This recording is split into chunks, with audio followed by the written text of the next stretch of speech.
अर्ज गेले होते आणि दयेचे अर्ज वगैरे आता राष्ट्रपती या महिला आहेत, कुठल्याही परिस्थितीत मला वाटतं त्या हे स्वीकारणार नाही, त्यांना फेटाळूनच लावतील.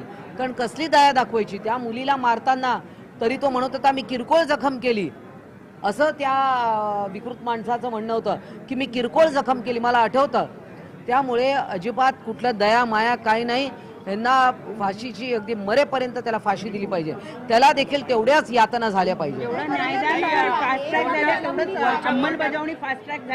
नक्की झाली पाहिजे आणि ती होईल असा माझा विश्वास आहे. नाही बघा, ऐका, BNS जो कायदा आल्यानंतर, BNS आल्यानंतर याच्यामध्ये कडक शिक्षा आपण केलेलीच आहे ऑलरेडी. त्यामुळे शक्ती कायद्यापेक्षाही कडक हा सगळा विषय आहे आणि ऑलरेडी एक्झिस्टिंग कायदे सुद्धा तितकेच महत्त्वाचे आहेत.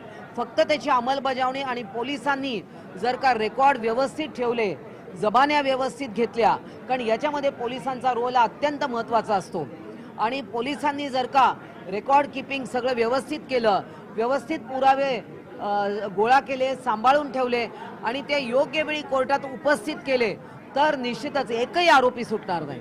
परंतु या वरच्या